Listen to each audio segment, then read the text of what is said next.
Hey there, StarCraft fans! It's Falcon Paladin coming at you with yet another edition of StarCraft 2 Legacy of the Void. Today, it's going to be a GSL ZVT banger between GuMiho and Solar here on Gresvan. Bottom right, going to be Solar.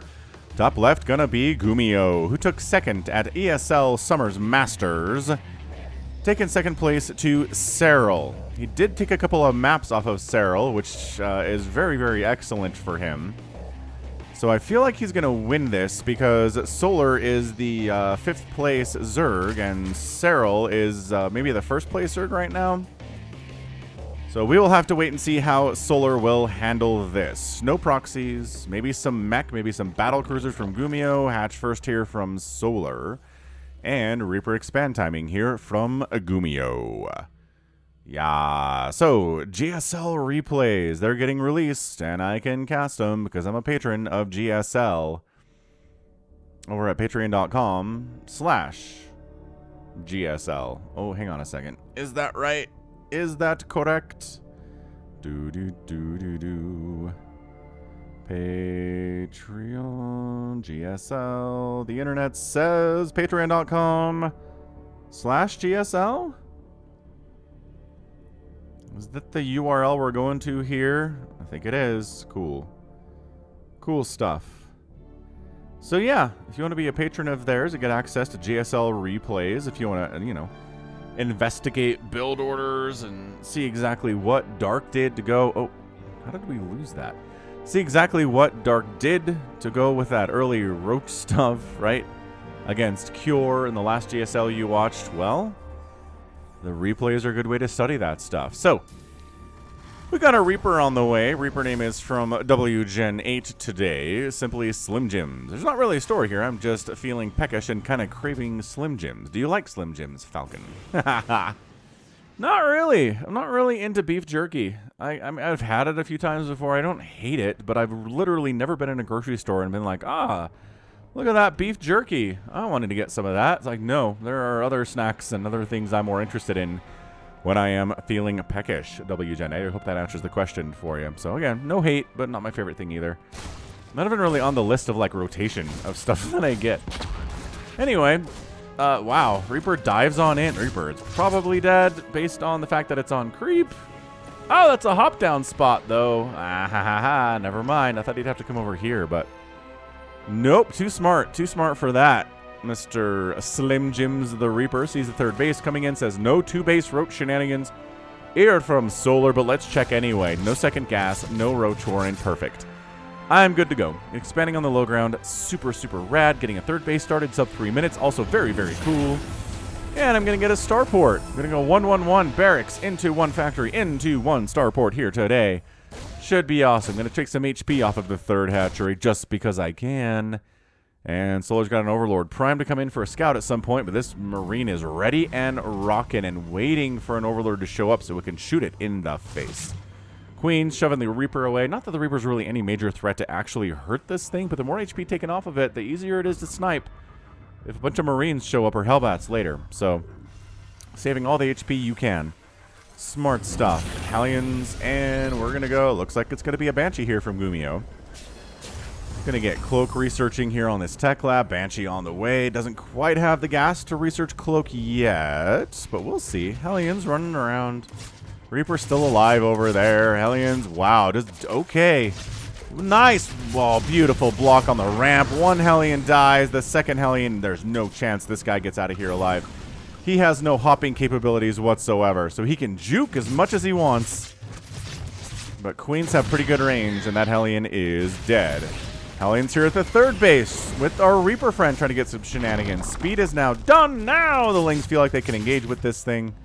At least enough to shove away GuMiho. He knows the timing of speed finishing. Overlord comes in for the scout, sees the Banshee. Doesn't know what it is, though. Dies right before that Banshee pops out. Doesn't see the tech lab working either. So not Cloak. Definitely not Cloak coming in. And by golly, it's a Raven opening from GuMiho. What? Does he think he's playing TVT here? Hellions, Reapers, Banshees, Ravens.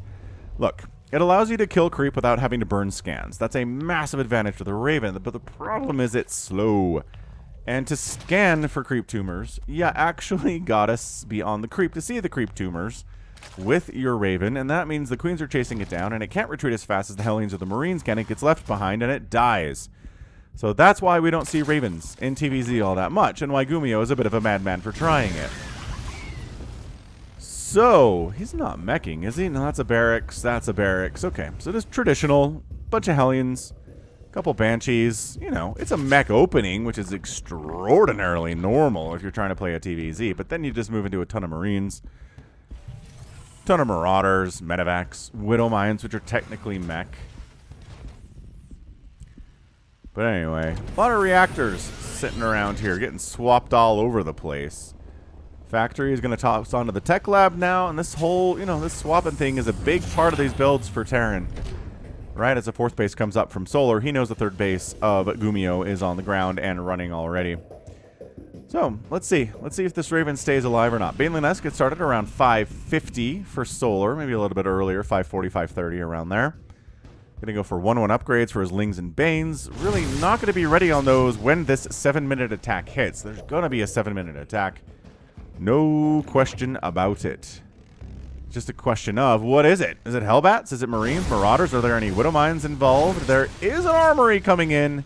And that, to me, says we're probably going to see some Widow Mines getting started here soon. You don't get an armory this fast. Unless you're planning on making some Widow Mines and you want that perma-burrow feature that comes with it. Yeah, see how the Raven's already taken a ton of damage because it lags slowly behind the rest of the units in this composition. Reaper is fast. Hellions are fast. Marines, when they have stim, are fast. But even unstimmed Marines are pretty fast. Yeah, this creep tumor's dead even without the Raven's help. How nice. Free creep tumor. And then we come up here and we kill this tumor. See? See how you don't have to scan and you've got more resources for mules now? This is great out of GuMiho. Just a question of, can you keep the Raven alive? It's alive! Ah, ha, ha, ha, ha.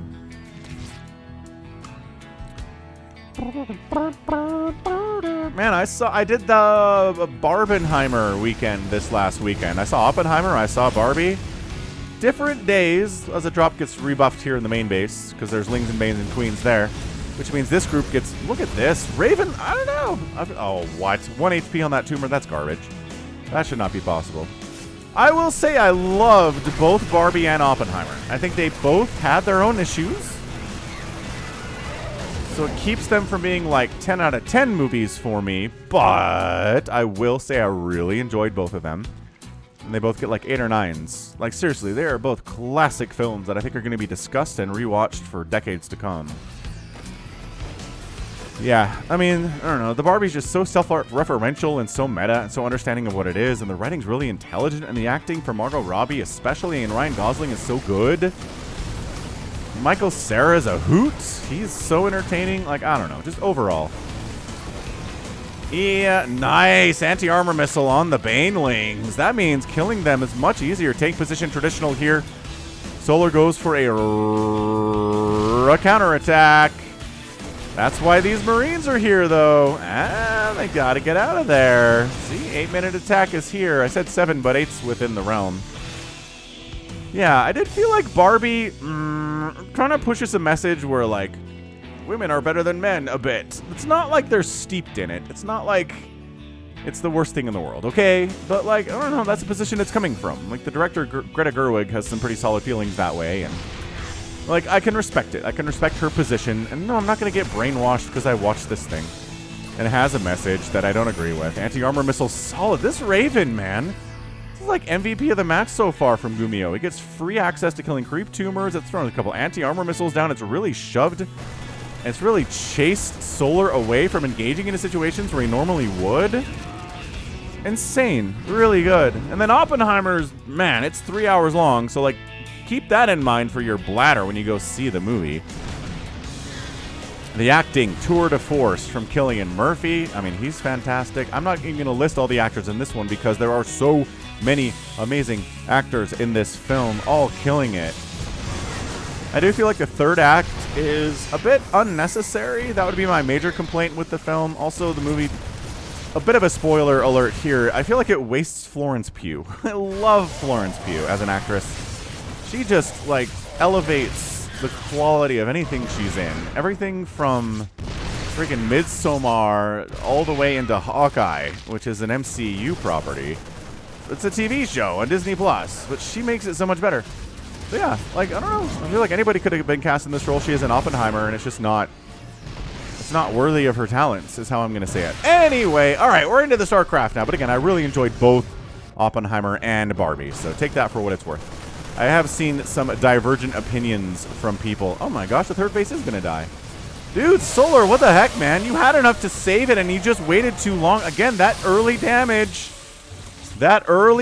on the third base made it easier to snipe for the Marines when they showed up. I was right about that. Oh, beautiful. Siege Tank hit. 29 kill, 30 kill Siege Tank. Awesome stuff. Dude, the third base of Solar is dead, but I mean, he's expanded all the way up this top side, too. GuMiho's got a fourth base, which is nice, but I mean, Solar's at 1, 2, 3, 4, 5, and then he was on 6 for a minute when this thing was alive. I really feel like he could probably break this. Dude, losing these larvae would suck. I like how this drone's still dutifully mining. Oh, the larvae are exploding because as soon as they get off creep, they die. There's no timer there. They just did. All right, man. So I think killing that third base was a massive win for GuMiho. Solar, though, macro's kind of insane. He's maxed out. He's on 5 bases. He's got 83 drones. A great number. Adrenals kicking in, which is a massive game changer. No matter what matchup you're in. I guess they don't really matter in ZVZ. Like, having Adrenals, like, well, it's nice, but Lurkers are out by now, so... Who cares if you got Adrenal? The Lurkers still massacre you. Drop in the main, drop in the main. Hellbat's unloading here, Marines. This Queen is trying to run, but she dead. I don't think she can survive at all. Nope.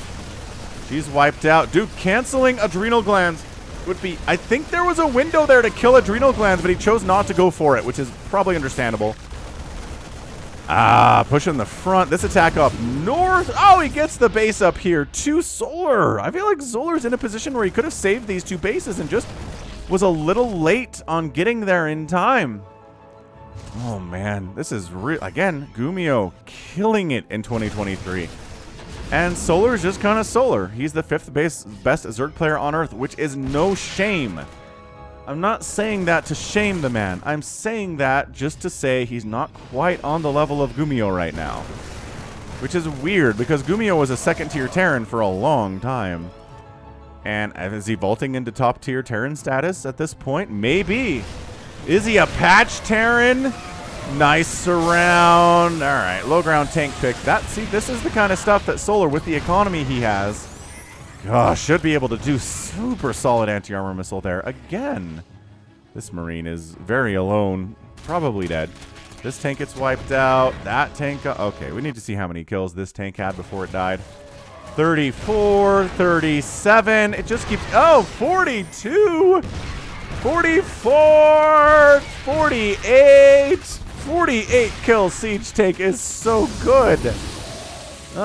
Solar replacing that 12 o'clock base, replacing the 3rd as well. GuMiho's got a 5th base done down this left side. What an absolutely killer TVZ this thing is. I don't know if I'm going to epic tag it yet, but maybe. Ghost cloaking just finished. Ghosts are on the way. Lurkers coming in. Ooh, we are getting Lurkers. I mean, look. Units can break the lock-on that you get when you snipe stuff down as a ghost. So Lurkers are a little bit better. I mean, how many times before that patch did you see Ghost lock on something run like all the way over here and still get hit because there wasn't a maximum range on that snipe to connect? Good snipe on those changelings, man. But now you can break it by running away. It's nice. GuMiho setting up to expand down this left side. Looking at it. Healing his dudes up, and let's go. He's got 3-3 on his guys, because of course he does. We're at 13 minutes.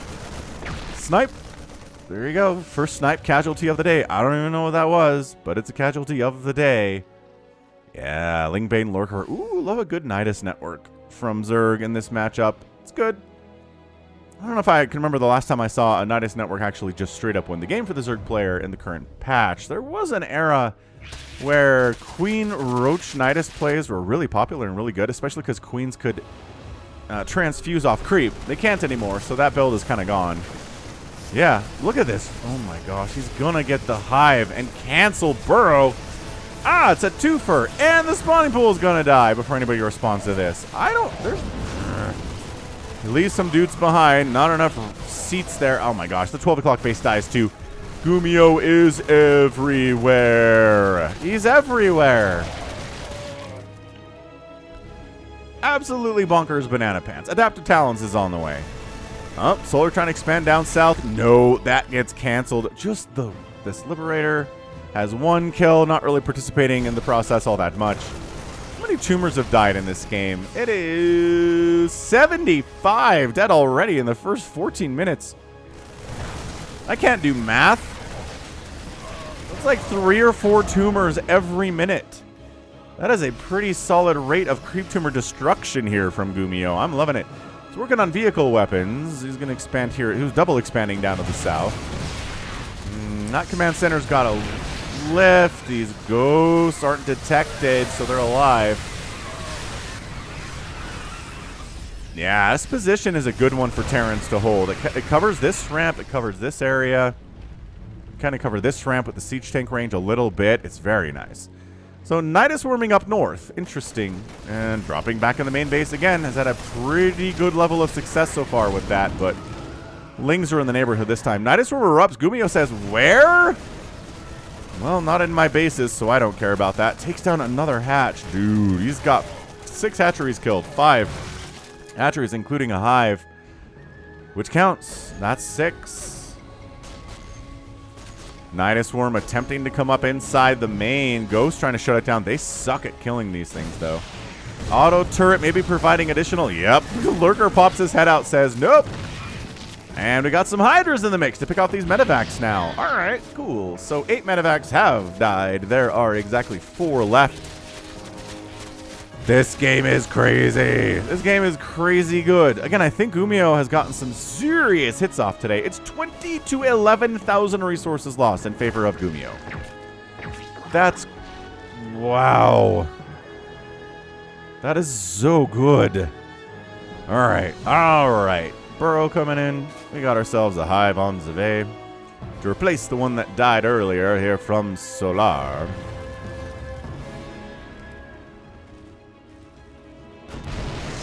Zergling has been tasked to scout. It gets obliterated for it, which is usually the fate of many a Zergling tasked to scout. Another Nidus Worm erupting.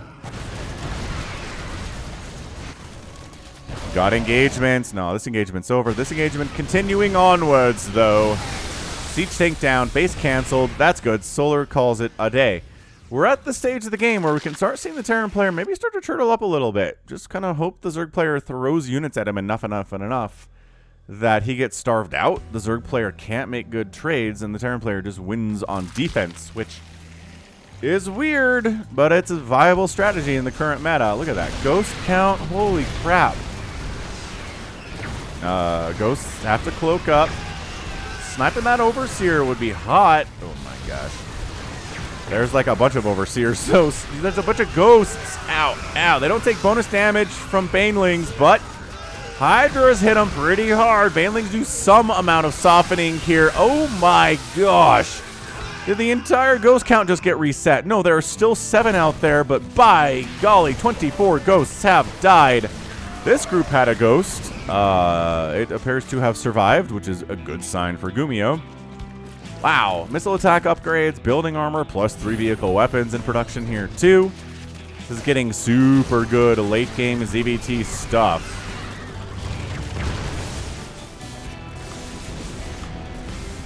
Lurkers sieging up the 3rd base of GuMiho, but I don't know. It's basically mined out. I'm not sure how much he cares about it. Ghosts are trying to snipe, but they're taking some Lurkers' binds, but that's 4 dead Lurkers. More come to join this party. And another little Ling run through. And to try to take out some of these tanks. This tank count is getting a little... there's 5 of them. It's not really concerning.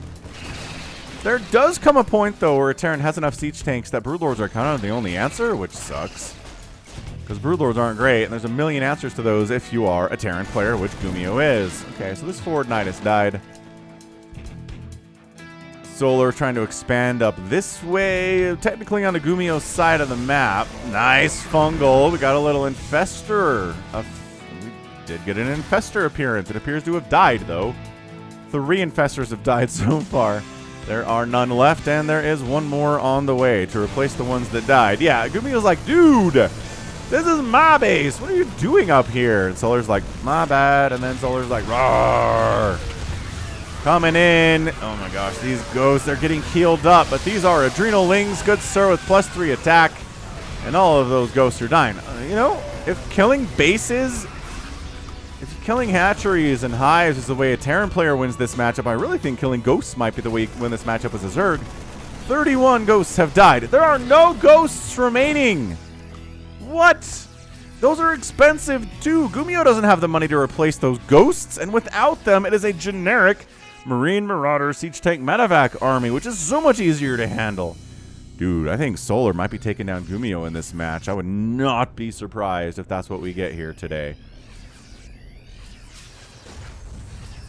All right.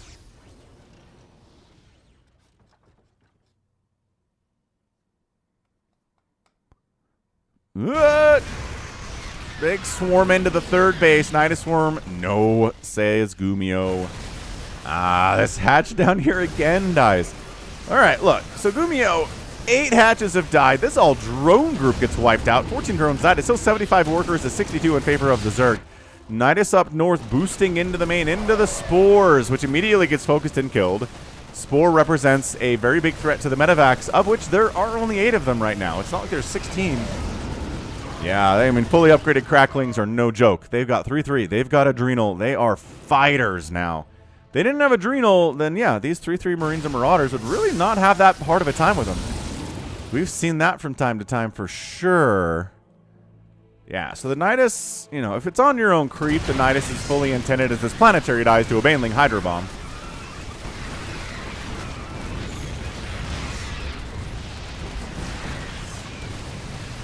And this tank goes down too. What point was I making? They're just shuttling lurkers to different parts of the map. Solar's not really paying attention all that much to his lurkers up there, but hey, they've got armor.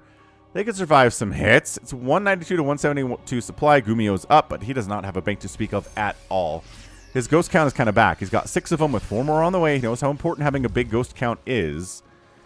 This is good. This might get epic tag just for how back and forth this has been so far. Yeah, that's the sound of like 30 Banelings being produced at the same time. Pretty good. Nidus Swarm erupts. No expanding over here for you, Banelings. And I like that Solar's not trying to go for Broodlords or Ultras or anything. He knows how good the ghosts are against those. It's Hydra Lurker, Viper, Ling, Bane. It's great. I cannot believe this has been allowed to happen. All right, this is where you burrow a Lurker in, and you burrow a Lurker in, and you try to get some harassment done without investing too much. That's exactly what's going on here. That Lurker dies, and so is this one.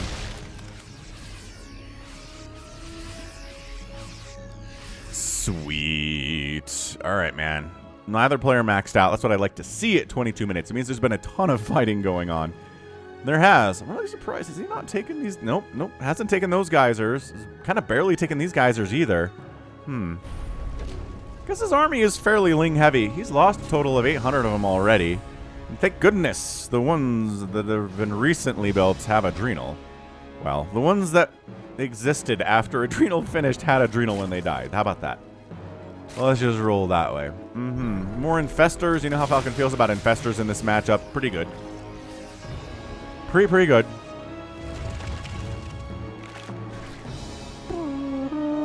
Solar taking that base on GuMiho's side of the map again.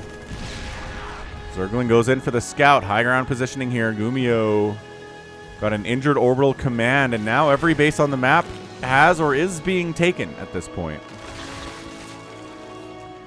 And for Gresvan, that's a pretty big deal.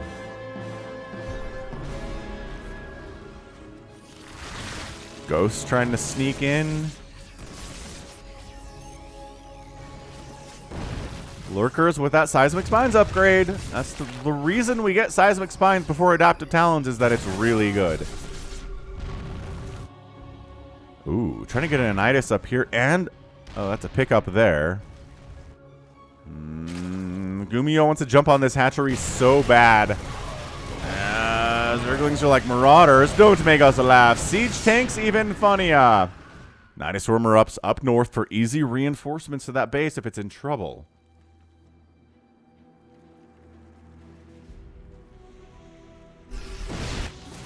Yeah, this is pretty good. I mean, depending on how it ends, this could get an epic tag. It really feels like at this point, Solar has a lot.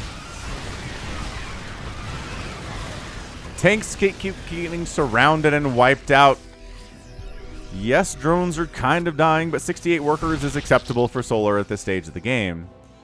It's just this is the problem. The 57,000 resources lost for Solar to the 41,000 for GuMiho. Like, there's an advantage in resources lost, and then there's a super advantage in resources lost. And that's what GuMiho is enjoying right now. That opening of the game really set him up for that. We're going to abduct some of these ghosts. Or medevac. Okay, I mean, it was an okay medevac. Not full or anything. Dude, the number of tanks that have died is insane. 28 tanks have died. 9 bases have died. 10? That's it. GuMiho's hit the magic number. Is he going to win this game? He's got the 10 hatcheries killed level. Liberator setting up at Solar's newest source of income at the top. Solar on the counterattack is trying to even up the score a little bit here. He's down in workers. He's blinding clouding some of the tanks. That tank didn't get blinding clouded, but it died anyway. Banelings! They got the orbital, but Solar pulls back with most of his army. It's 111 and 96 army supply. That hatch is dead. This is going to be an 11 hatch killed day for GuMiho. This is crazy. This is wow. This is a really good game. Sniping, trying to snipe some of these lurkers, getting one of them. Others unburrowing, getting out of here. Overseer in oversight mode, which makes it stationary and gives it a wider detection radius. Solar kind of needs to close here. I think he needs to kill this base if he's going to win it. Like, this base needs to die. It's not even up yet. I don't know. This base is not worth killing. And GuMiho's got to pull back. He didn't get a cancel on this command center. That would have been so big for him. 75 to 115 army supply. Man, GuMiho's ghost count is 6. He's making 3 at a time. He's lost 36 ghosts today. He knows the utmost importance of those. But man, Solar losing this hatch and this hatch is a massive problem for him economically. Solar has an income advantage, but it's not big.